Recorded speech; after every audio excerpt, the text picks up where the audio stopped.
Hello everyone, welcome to জ্ঞান সিন্ধু। আজকে আমি সপ্তম শ্রেণীর গণিত প্রভা বইয়ের চ্যাপ্টার 13 পেজ নাম্বার 170 ডিসক্রাইব করব। তোমাদের জন্য আমি চ্যাপ্টার ওয়াইজ প্লেলিস্ট তৈরি করে দিয়েছি, যার লিংক আমি ডেসক্রিপশন বক্সে প্রোভাইড করে দিয়েছি। তো তোমাদের যদি আমার ভিডিও ভালো লেগে থাকে তাহলে অবশ্যই ভিডিওটিতে একটি লাইক করবে এবং চ্যানেলটিকে সাবস্ক্রাইব করবে।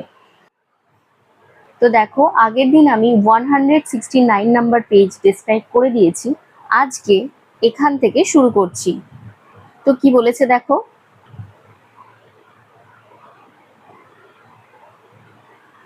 গার্গীর ছবিতে কোণ 1 এবং কোণ 5 কোণ দুটি ছেদকের একই পাশে আছে। এখানে আমি দেখো ছবিটি ইনসার্ট করে নিয়েছি। তো এই যে ছেদক রয়েছে, ছেদকের একই পাশে রয়েছে কোণ 1 এবং কোণ 5। কোণ 1 বহিস্থ কোণ, এখানে দেখতেই পাচ্ছি কোণ 1 হচ্ছে বহিস্থ কোণ ও কোণ 5 দূরবর্তী অন্তস্থ কোণ। তাহলে কোণ 5টা কোণটা হচ্ছে না দূরবর্তী, মানে দূরের অন্তস্থ কোণ। তাহলে ছেদকের একই পাশে, এর ক্ষেত্রে হচ্ছে ডান দিকে একটা বহিস্থ কোণ এবং একটা হচ্ছে অন্তস্থ কোণ। এদের কি বলবো? কোণ 1 এবং কোণ 5কে তাহলে এখানে বলা হবে অনুরূপ কোণ, যেটাকে ইংলিশে কি বলে বলেছিলাম না করসপন্ডিং অ্যাঙ্গেল। এগুলো আমি অলরেডি 168 নাম্বার পেজে ডেসক্রাইব করে দিয়েছি। তো তোমরা যদি দেখে না থাকো, ডাউট ক্লিয়ার করার জন্য সেই ভিডিওটা একবার দেখে নাও। অন্য জোড়া অনুরূপ কোণ তাহলে কোনটা হবে? কোণ 4, মানে একটা বহিস্থ কোণ হচ্ছে বাম পাশের, এবং বাম পাশেরই আর একটা কোণ কোনটা হবে না দূরবর্তী অন্তস্থ কোণটা। তাহলে কোণ 4 আর কোণ 8, এই যে কোণ 4 আর কোণ 8, এবং বাকি আরো দু জোড়া অনুরূপ কোণ, একটা হচ্ছে কোণ 2 আর কোণ 6। কোণ 2 মানে এইটার কথা বলছে, একটা অন্তস্থ হয়েছে মানে পরেরটা কি হবে না বহিস্থ হবে, কিন্তু সেই সাইডেরই হবে। তাহলে সেই সাইডেরই বহিস্থ মানে এইটা হচ্ছে। তাহলে কোণ 2 এর সাথে কোণ 6 হলো। আর একটা কি হবে? তাহলে আর একটা হবে দেখো কোণ 3। তাহলে এখানে লিখে নিচ্ছি কোণ 3। কোণ 3 যখন অন্তস্থ কোণ, তাহলে পরেরটা কি হবে না বহিস্থ কোণ হবে, কিন্তু এটা কি হবে না ছেদকের বাম পাশেই নিতে হবে। তাহলে কোণ 7। তাহলে অনুরূপ মানে কি হচ্ছে, যদি দুটো রেখা থাকে সেখানে যদি একটা ছেদক চলে যায়, তাহলে ছেদকের ডান পাশে যদি নিই, একটা বহিস্থ নেবো একটা অন্তস্থ নেবো, একটা বহিস্থ নেব একটা অন্তস্থ নেব, একটা বহিস্থ নেব একটা অন্তস্থ নেব। আরো দেখো একটা দেখাচ্ছি, একটা অন্তস্থ একটা বহিস্থ, মানে একই দিকে হতে হবে। দেখো ব্যাপারটা ক্লিয়ার হয়েছে কিনা। তাহলে আমি গার্গীর ছবিটা এখন রিমুভ করে জাকিরের ছবিটা ইনসার্ট করছি। এখন জাকির বলছে, আবার আমার ছবিতে কোণ 3 ও কোণ 5, কোণ 3 এবং কোণ 5 অন্তস্থ কোণ। দেখো দুটোই কিন্তু অন্তস্থ কোণ, কোণ 3 ও অন্তস্থ এবং কোণ 5 ও অন্তস্থ। দুটি ইএফ ছেদকের বিপরীত দিকে আছে, মানে এই যে ছেদকটা রয়েছে এই ছেদকের বিপরীত দিকে, মানে একটা বাম পাশে আর একটা কিন্তু ডান পাশে রয়েছে। এই কোণ দুটিকে কি বলবো? তাহলে যদি একটা ছেদকের ডান দিকে আর একটা বাম দিকে থাকে, দুটোই যদি অন্তস্থ হয়, সেই ক্ষেত্রে সেগুলোকে বলা হয় একান্তর কোণ। তাহলে আমার ছবি কোণ 3 ও কোণ 5 কোণ জোড়াকে একান্তর কোণ বলা হয়। অন্য এক জোড়া একান্তর কোণ তাহলে কি হবে? দেখো এই দিকের অন্তস্থ কোণ আর এই দিকের অন্তস্থ কোণ, এই দুটো নিশ্চয়ই হবে। তাহলে এটাকে বলা হচ্ছে কোণ 2 আর এটাকে বলা হচ্ছে কোণ 8। দেখো লেখা আছে কোণ 2 আর কোণ 8। তো তোমাদের জন্য এই তিনটে ভীষণ ইম্পর্টেন্ট। বিপ্রতীপ কোণ কাকে বলে, একান্তর কোণ কাকে বলে, আর অনুরূপ কোণ কাকে বলে।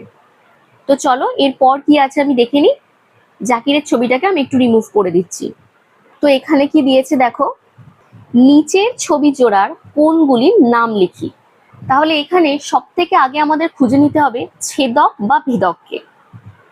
আমি এখানে প্রত্যেকটা ছেদককে লাল দিয়ে হাইলাইট করে দিচ্ছি। দেখো এই একটা ছেদক, পরের ছবিটার এই একটা ছেদক, এর পরের ছবিটার দেখো ছেদকটা একটু বেঁকে গেছে এরকম, তারপরেরটা দেখো এইরকম ভাবে ছেদকটা যাচ্ছে, তারপরেরটা ঠিক এইভাবে ছেদকটা যাচ্ছে। তাহলে প্রত্যেকটা ছবির আমি ছেদকগুলোকে চিহ্নিত করে দিলাম। এখন 1 নম্বরটার দেখো দুটো কোণই রয়েছে ছেদকের ডান পাশে এবং দুটোই হচ্ছে কি না অন্তস্থ কোণ। তাহলে আমি কি লিখবো না প্রথমেরটা হচ্ছে ছেদকের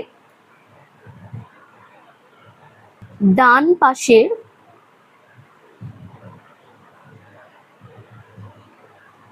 অন্তস্থ কোণ,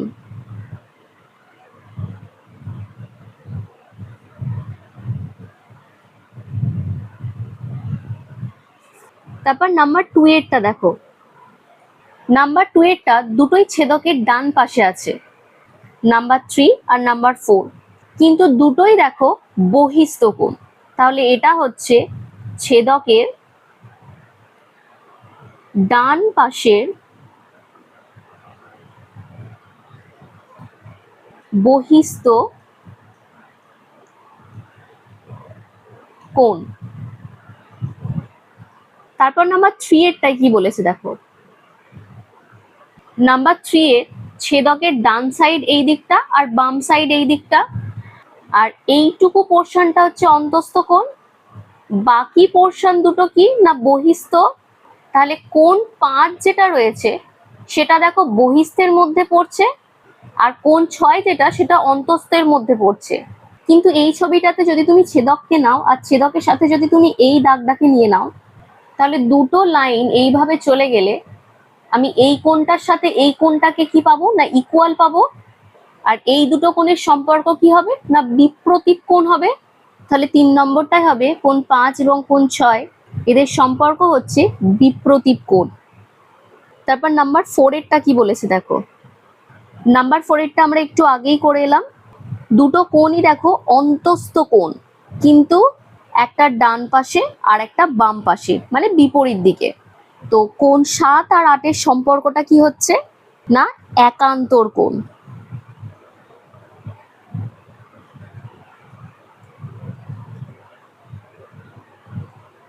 আর পরেরটা দেখো দুটো সমান্তরাল সরলরেখা দিয়েছে, দুটোই কিন্তু ডান পাশে দিয়েছে মানে একই পাশে, কিন্তু একটা অন্তস্থ আর একটা হচ্ছে বহিস্থ। এটাও আমরা আজকে এই পেজেই পড়লাম। এই ধরনের সম্পর্কগুলোকে কি বলা হবে না অনুরূপ বলা হবে, অনুরূপ কোণ। সেরকম এই দিকের কোণের সাথে এই দিকের কোণ অনুরূপ হবে, এই দিকের কোণের সাথে এই দিকের কোণ অনুরূপ হবে, আবার এই দিকের কোণের সাথে এই দিকের কোণ অনুরূপ হবে। দেখো ব্যাপারটা ক্লিয়ার হয়েছে কিনা। তো চলো এবার পরে কি বলেছে আমরা একটু দেখে নিই। এখানে বলেছে জাকিরের ছবিতে দেখছি A B O C D সরলরেখা দুটি পরস্পর সমান্তরাল।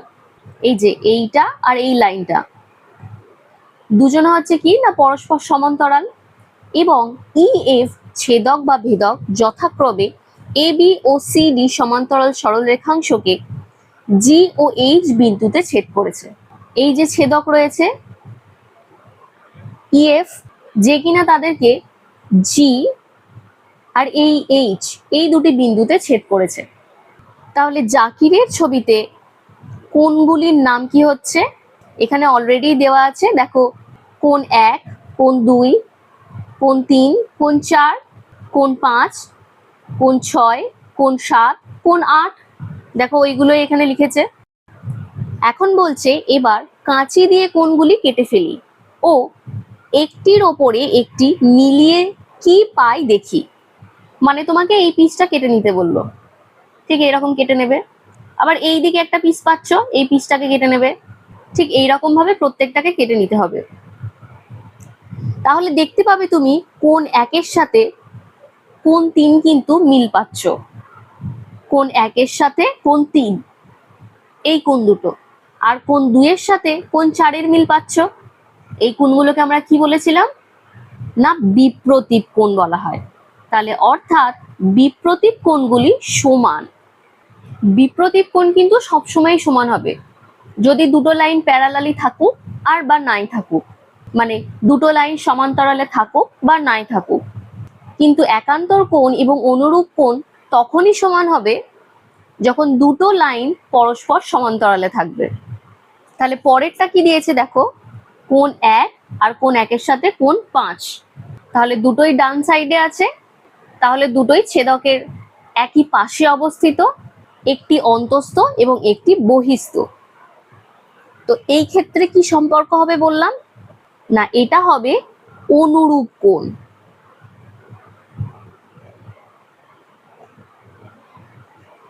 তাহলে এর ক্ষেত্রে যে জাকিরের যে ছবিটা রয়েছে, অনুরূপ কোণ দুটি কিন্তু সমান।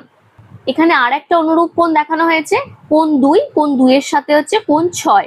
দেখে নিই ছবিতে, কোণ 2 এবং কোণ 2-এর সাথে কোণ 6। এটাও কি হলো না, অনুরূপ কোণ হলো। আরো দুজোড়া কিন্তু এখানে অনুরূপ কোণ বর্তমান আছে। পরেরটা কি বলেছে দেখো, কোণ 2-এর সাথে কোণ 8 হচ্ছে ইকুয়াল। কোণ 2-এর সাথে কোণ 8, তাহলে একটা ছেদকের ডান পাশে আর একটা হচ্ছে ছেদকের বাম পাশে, কিন্তু দুটোই অন্তস্থ কোণ। সেই ক্ষেত্রে আমি কি বললাম না, এগুলোকে বলা হয় একান্তর কোণ। তাহলে এর ক্ষেত্রে একান্তর কোণগুলি হচ্ছে সমান। এখানে আরো একটা একান্তর কোণ দেখিয়েছে, যেটা হচ্ছে কোণ 3, কোণ 3-এর সাথে হচ্ছে কোণ 5। তাহলে কোণ 3, কোণ 3-এর সাথে কোণ 5। এই ক্ষেত্রে কি না, দুটোকে অন্তস্থ কোণ হতে হবে, তাহলে সেটাকেই বলা হচ্ছে কি না একান্তর কোণ। এই ক্ষেত্রে একান্তর কোণগুলো কিন্তু সমান হচ্ছে। তো দেখো, আমি তোমাদের জন্য একটা নোট তৈরি করে দিয়েছি, তোমরা চাইলে এটা স্ক্রিনশট নিতে পারো অথবা খাতায় নোট করে নিতে পারো। দেখো ব্যাপারটা ক্লিয়ার হয়েছে কিনা। তো তোমাদের যদি কোনো ধরনের ডাউট থেকে থাকে তাহলে তোমরা আমাকে কমেন্ট সেকশনে জিজ্ঞাসা করে নিতে পারো। তো আজকের জন্য এইটুকুই, দেখা হচ্ছে নেক্সট ক্লাসে।